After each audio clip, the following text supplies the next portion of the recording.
Welcome to A State of Readiness, a podcast set as a fireside chat with business leaders to discuss what it takes for a company to be in a state of readiness and become a high-performance organization, with your host, Joseph Paris. Welcome, everyone, to State of Readiness. I'm your host, Joseph Paris. Today, I have a very special guest, Brent Gleeson. Brent was a U.S. Navy SEAL and is the author of the books Taking Point and Embrace the Suck. As a SEAL, Brent has experienced parts of the world that most others will never see, not even on television. After his tours in Iraq, Africa, and other theaters of war, Brent transitioned to civilian life in the world of entrepreneurship, where he applied battle-tested leadership principles to building teams designed to overcome the odds and achieve results. He is an outstanding and selfless human being who cherishes his family and the United States and who leaves an indelible and positive mark on all those he touches. I'm really pleased to have him join me today and share with us the wisdom of his life's journey. Welcome, Brent. How you doing today? I'm good, brother. Good to see you. Oh man, it's great to have you back. You may or may not know this, but you were the very first guest on my State of Readiness podcast series. I really appreciate you taking the risk and joining me. So the risk might have been more yours than mine, but it's good to be back.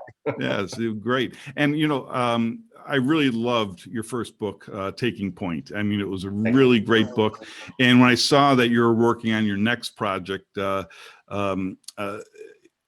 just couldn't wait to get a hold of it. So, once I got to the States, I was able to get a copy pretty easily on Amazon. So, for awesome. Those of you out there, Embrace the Suck, Amazon.com is a way to get it, of course.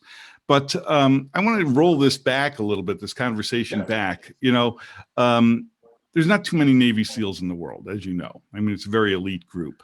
And somewhere along your life's journey, you decided that you wanted to become a Navy SEAL. Now, how does that happen? It is kind of an interesting and somewhat humorous story in a way, at least to me it is, because I never had any lifelong aspirations for military service in general. My father had served as a Marine reservist during Vietnam, thankfully didn't have to deploy, but not something he ever really talked about nor pressed upon my twin brother or I throughout our young lives that military service was something he would be interested in seeing us pursue. And so I grew up in Dallas, did my undergraduate education at Southern Methodist University, studied at Oxford University in England as well, ultimately graduated with degrees in finance and economics. So obviously I took a job as a financial analyst with a global firm. And so I was doing the high-rise tower downtown Dallas finance job.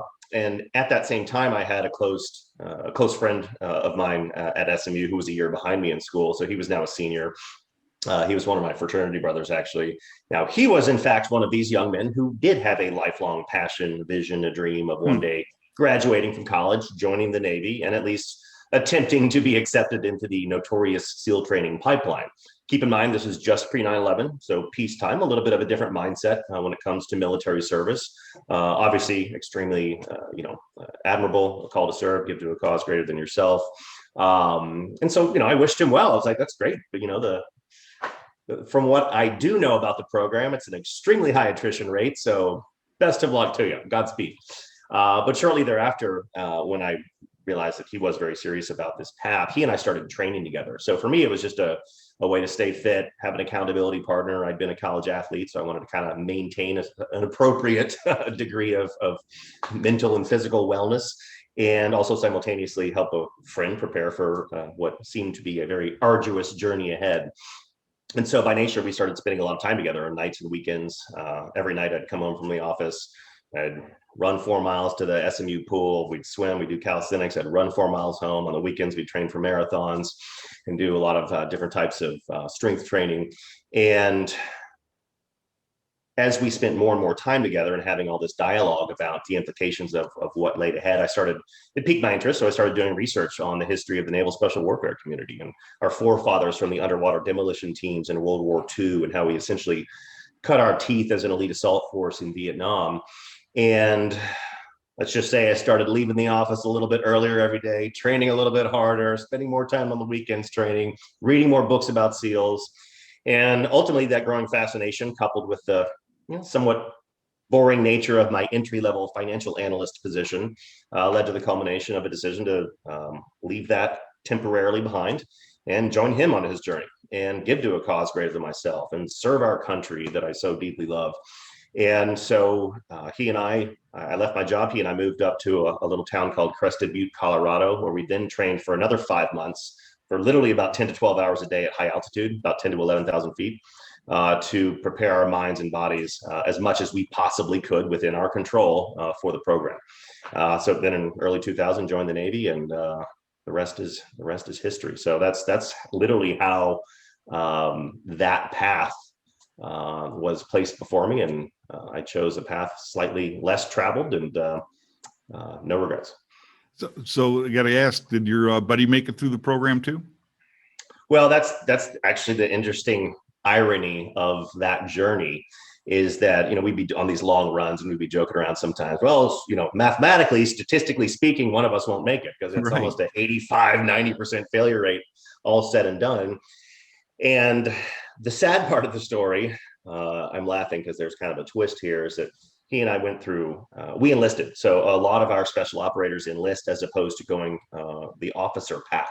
There's multiple reasons, but also depending on what you want to do as a job in the teams. Also the competitive nature of getting into a class in the first place, because there's only so many spots for officers. So like many do, we have about 70% of our enlisted SEALs have at minimum an undergrad college degree because they chose to enlist. And then many of them become officers later. So he and I enlisted. We went to, we got in the same division in boot camp, filtered into the same BUDS class. We run 6 classes a year. So we figured we probably would based on timing, but there was no guarantee. BUDS being the first 6 months of a long training pipeline. That stands for Basic Underwater Demolition SEAL, for those of you watching and listening. And because we run 6 classes a year, the people in your class are kind of filtering in from the civilian world, other branches of the military, other places and jobs in the Navy. So in that 2-month gap from when one class starts and another class starts, your class is kind of filtering in. And so they're putting the class together. You're doing just half-day workouts. You're not getting your butt beat by instructors. So it's not too stressful, but you're kind of just getting absorbed into the culture and start mentally preparing your mind for what's to come. So he and I lived together in the dorms, barracks. And literally the week before we started first phase, where you class up and that's where the shit hits the fan. And those weeks leading up to Hell Week, and then Hell Week, you lose half your class even before Hell Week. Very difficult. So I was very sick that week, but because we hadn't classed up, they're not going to medically roll you back. They just let you heal and get better. And so that weekend, literally that weekend before we classed up, I got better and we were roommates, and he got sick. He got what I had. Horrible flu. Oh, no. 104 fever, and literally, day 1, day 2, day 3, they're not going to medically roll you back. Typically, right? It's get out there and perform, or sorry. And so basically, he got forcibly medically dropped, which is, literally by day 3, I believe. It was awful. And there's a silver lining to the story. He was placed in PhysSec, or physical security, base security, for a little while until he took another path within the Navy for a very brief time, and rather quickly was accepted to do what we call a lateral transfer to the Army, because he also had a lifelong passion to be a pilot as well, possibly even more so than being a SEAL. So he went through a warrant officer program in the Army, became a helicopter pilot, flew UH-60s, medevac helicopters, 12 combat deployments between Iraq and Africa. Then he did a transfer to the Air Force. Now he's a captain in the Air Force running one of our top secret drone programs. So he's had actually a really illustrious military career. So that's awesome. It's life has got twisty paths, doesn't it? God works in mysterious ways, my friend. Indeed. I don't want to see his instruction manual either. No, it's best we don't see it. Right. So your first book, Taking Point, it really, sounded, what I got out of it is, what it takes, what are some of the characteristics, what should a leader keep in mind in order to, be that leader. And what I got out of it, one of the things I got out of it is that, you're not a leader because of a rank. You're a leader because people are willing to follow is really the bottom line. But this book, Embrace the Suck, that seems to be much more inwardly focused Yes. than taking point. It's like, what can we do to harden ourselves, mentally, spiritually, physically, and why is that important? And some of the things that I got out of it was, first off, you have to try to figure out what is important. Because if everything's important, nothing's important, right? Right. And 10 priorities means no priorities. exactly right. So these are the things that I got out of it. And I've been in business since 1985, and I've had a lot of body blows over that time. You can't be in business for that many years without having to embrace the suck every once in a while. If not, you're doing something wrong. Yeah, exactly right. And there was one moment in my career in particular, it was early 2000s. Okay, so now I'm in business almost 20 years or so, a little over 20 years. And it was a real tough spot for me, a real tough patch. And there was a gentleman, a good friend of mine, who's from the UK, was living in South Africa at the time. And, I shared with him my struggling.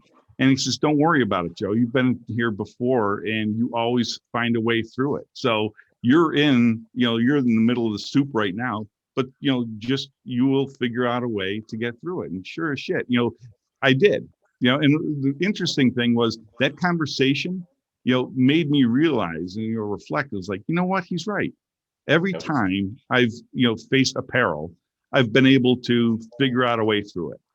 Why should this time be any different? So that really took a whole lot of pressure off. Not that I had to sit back now and it was inevitable, right. But I knew that you have to do the work. Yeah, you have to do the work. But you know what? Why should this time be any different? So when you wrote this book, what was the message? What was the lesson? What was the inspiration that you wanted to share with your audience?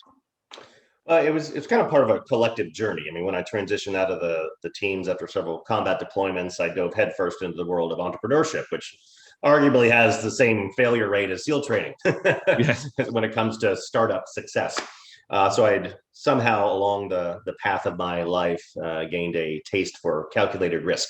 Mm-hmm. And so I before writing Taking Point, I had built and sold 2 companies. Writing Taking Point was actually a strategic next step to building my 3rd company or organization, which is now Taking Point Leadership. So I wanted to, put all these thoughts around sort of modern day change management, change leadership, how to lead an organization through any type of significant or even micro transformation, and a lot of it learning from my shortcomings, failures, and some marginal successes in leading and building 2 high growth companies. And obviously inspired by many of the business and entrepreneurship books that I had written and the research and studying I'd done and things I learned in grad school and all those things coming together to say, well, maybe there's an opportunity here to write a book that is an inspiration for what the modern 21st century organization looks like, how they navigate what is now constant change. Very aligned with General Stanley McChrystal's team of teams, their follow-on book, One Mission. General McChrystal did the front cover blurb for that book, so that was really awesome. And in building a company around organizational transformation and leadership development, obviously you can't enhance the performance and the rituals, mindset, behavior, and actions of a team to achieve a desired outcome if you can't transform the people within the team. So I was like, well, maybe there's a sort of, for lack of a better phrase, a self-help opportunity here within that genre, which is arguably the largest genre when it comes to books and podcasts and things like that. It's a multi-billion-dollar industry, if we want to call it that. And much of the inspiration of Embrace the Suck, subtitled The Navy SEAL Way to an Extraordinary Life, stems from a lot of what we teach leaders and managers in the organizations we work with on how to develop their own emotional intelligence, how to use adversity, stress, and anxiety as a pathway towards enlightenment and gaining wisdom, just like you said. You're not going to achieve any level of success, however we want to define that, or navigate the uncertainty of the business world without a little pain and suffering along the way. Right. Yet you gain wisdom through that as long as you're taking stock of your current reality and applying lessons learned so you don't make the same mistakes over again, or you navigate certain levels of adversity more quickly and come out stronger the other end as we go through that path. And so the first step was, well, maybe I should do a little research in this self-help space. I'd never read a self-help book before. I'd only read business books. And so what I found were obviously books out there that are wildly popular and pretty diverse when it comes to tackling personal transformation and helping people improve their personal and professional lives. A lot of fluff, a lot of happy talk. Some that I found really interesting were very counterintuitive approaches to self-help. I love Mark Manson's work. It's creative, it's interesting. Like his first book, The Subtle Art of Not Giving a F, and his follow-on book, Everything is Effed. A book about hope. It's very creative writing. I was like, there's something here. You're starting to see an emergence of people connecting less with, have a positive mindset and think happy, more so like gritty, in your face, tough love, unfuck yourself type of like, take action, Right. And especially now. And then the timing of the book was interesting because going into the project, of course, didn't realize that 2020 was going to suck so bad. So it literally came out, as you know, December 22nd, a few months ago, right at the end of 2020, a tough year for everybody.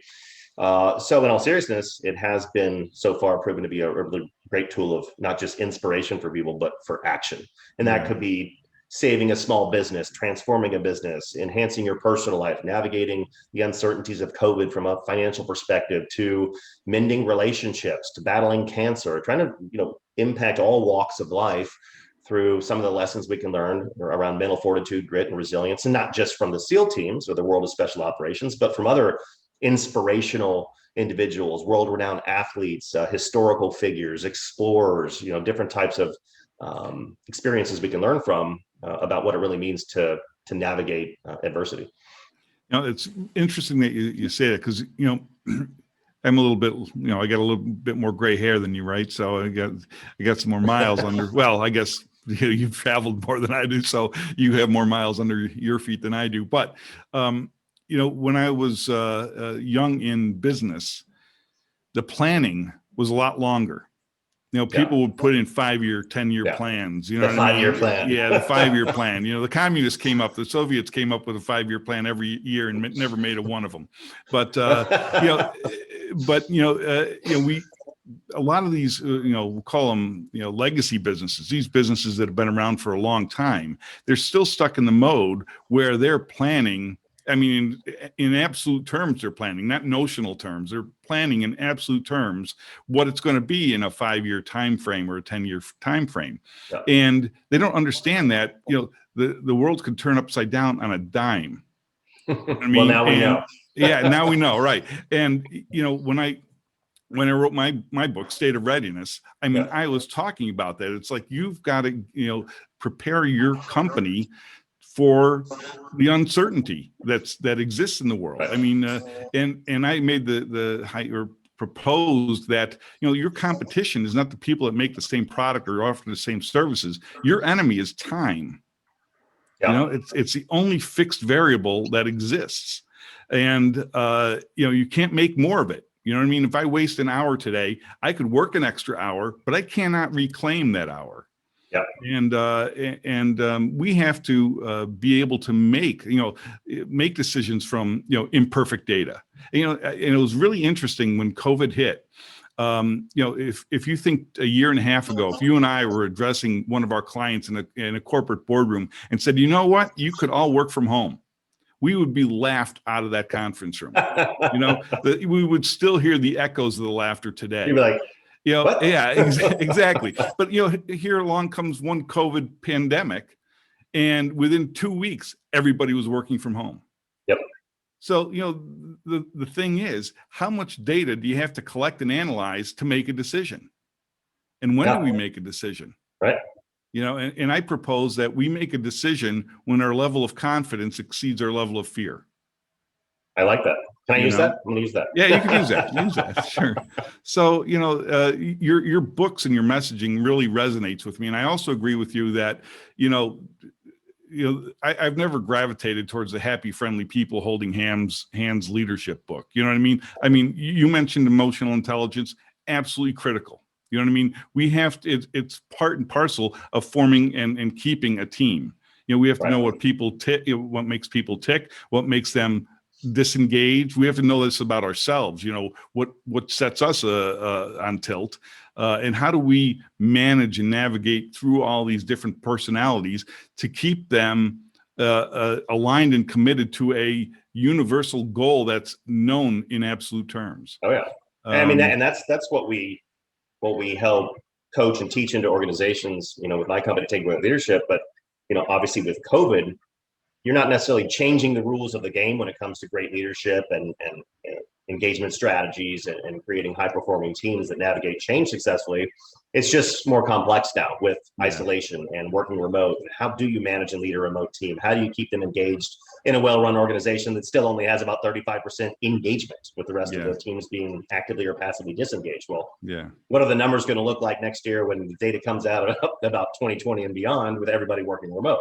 That engagement's going to definitely plummet a little bit. Now, again, to your point, a lot of organizations and even clients we work with have, not that we're taking credit for their success, but have pivoted very quickly and very successfully, forced down the path of digital transformation, forced down the path of learning how to effectively lead and manage remote teams. And some of our clients, for example, because of rapid changes, maybe not necessarily significant changes, but rapid changes to how the business is capitalized, to their revenue streams, to obviously looking at their budgets and exiting wasteful spending and a lot of stuff that you're like, oh my God, I can't believe we waste money on that. Get rid of that. Have come out of this more profitable, more scalable, more efficient, more adaptable. Like a couple of our big clients made more money last year than they've ever made before, because they quickly adjusted the capitalization of the business, how they invested in their their talent base, and obviously endless amounts of other types of actions they took. But like you said, they took massive action based on imperfect data with decent contingencies in place for course correction. But they took action. And the organizations, as we know, we saw this back in 2008, that are too slow to adapt, oftentimes don't even survive, much less just barely kind of eke along their path to to running the business. So. Right. I've and you have too, no doubt. A lot of the leaders that I've spoken with have actually shared that they've seen a tremendous increase in productivity. And I would assume that this is even more true of major metro areas where people don't have to commute an hour and a half or so each way every day. There's a bit more of a work-life balance. And we're only a year into this, right? A year and a couple of weeks right into this. But I wonder, long term, how do we keep a cohesive team if we don't actually break bread with one another? You know what I mean? And I, maybe for a year, we reap the rewards of additional productivity. But I wonder if we don't train together, if we don't work together tighter, do we run the risk of being disengaged, untethered, if you will, to one another, especially as new people come on board that haven't been immersed in the corporate culture or things like that? Yeah, it's I wrote a article for my Forbes column yesterday.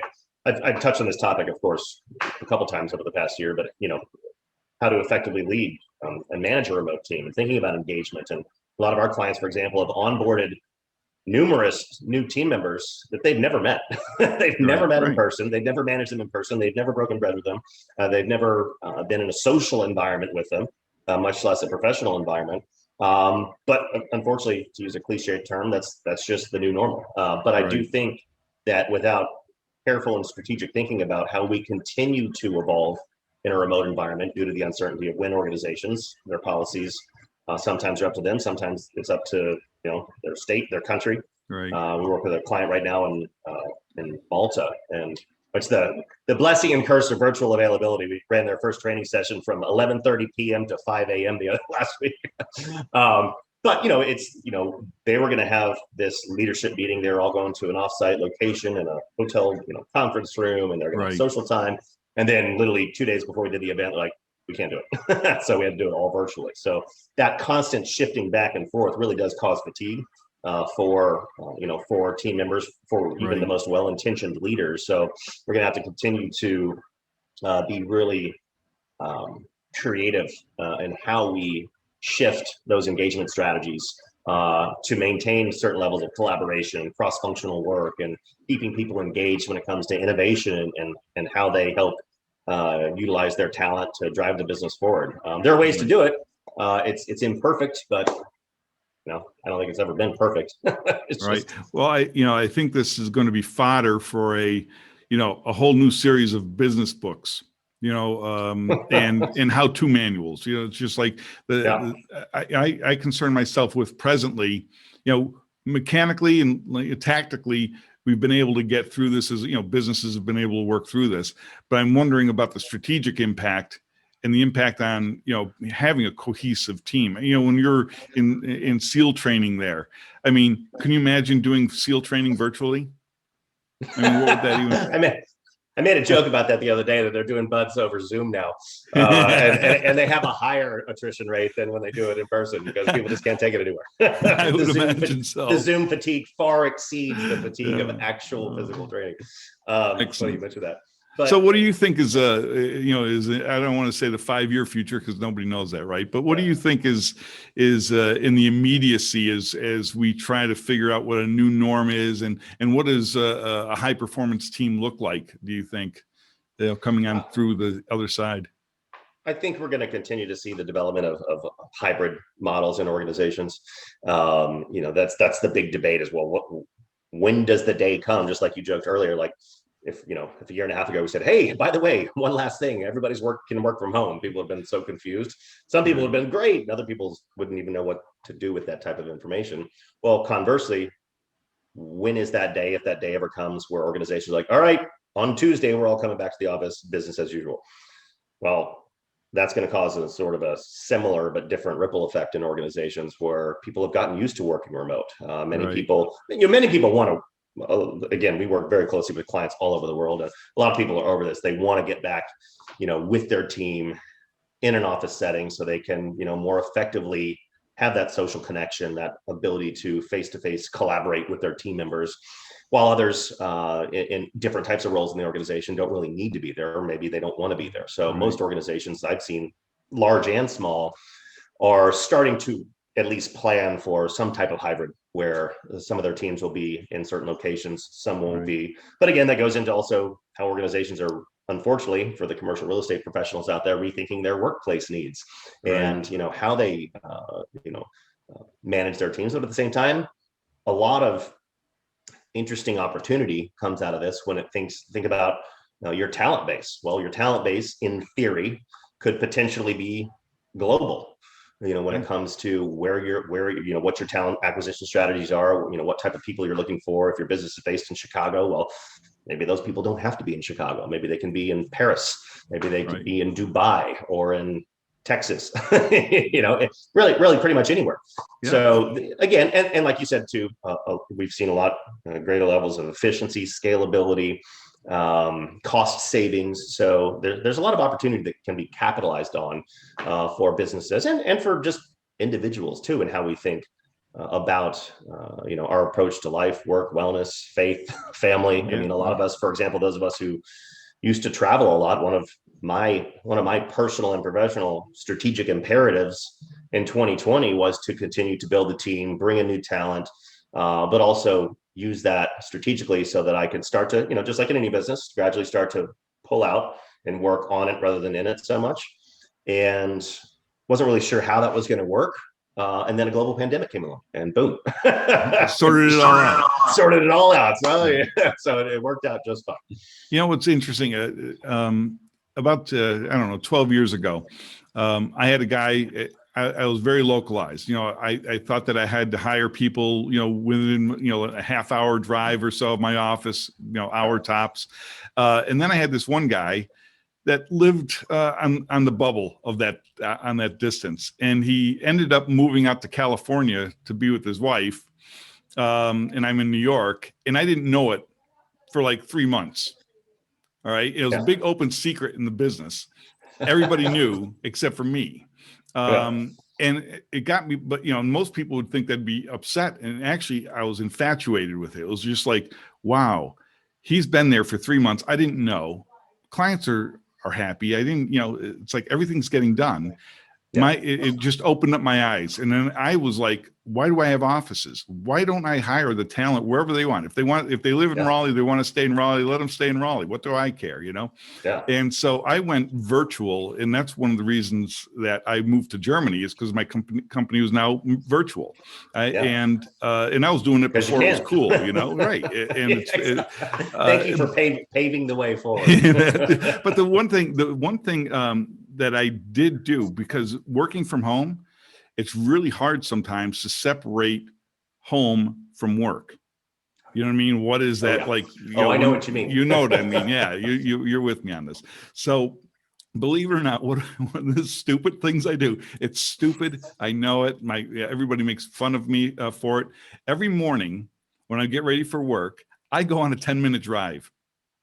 Just around, you know what I mean? Just around. It's a commute. But when I'm thinking about my day, I'm setting up mentally my day, and call it a personal briefing, if you will. And when I get back to the house, I'm working, and at the end of the day, I do the same thing. You know what I mean? I take another 10-minute drive or so, and I'm putting away all my work stuff in my brain, and I come home and I'm pulling out all the home stuff, and when I get home, that's it. I'm now at home. So it's just it's just. I like that. And we've seen too that I'm seeing that people and teams that have been really successful in adapting in this environment and working from home and trying to navigate those very, very blurred lines of, okay, daddy's working or mommy's working, not available for this, that, and the other thing that come up. It's tough. Now, again, there's a blessing there too, to be able to spend that much time with the family and be available for, taking short breaks and playing with the kids or taking the dogs on the walk. But it's those rituals like you're talking about, whether it's a drive, 10-minute meditation session, your morning workout routine or your lunchtime workout routine, having those breaks in between. Because oftentimes a lot of us have found there's a lot of efficiency because we're actually working more now than we were before, inadvertently, because we're not in the car or on an airplane or in a hotel room. We have those minutes and hours back because we're not commuting as much. We're not traveling as much. We're not in the car as much. Right. So we're strapping in at 7 a.m. or sometimes earlier. Next thing you know, it's late in the afternoon and you didn't eat lunch. You haven't taken a break. You didn't work out. There are no breaks between your back-to-back meetings with the team. It's got to be a better balance for people from a mental wellness standpoint too, to better combat stress, anxiety, fatigue, social isolation, and just adjusting to this sort of new environment.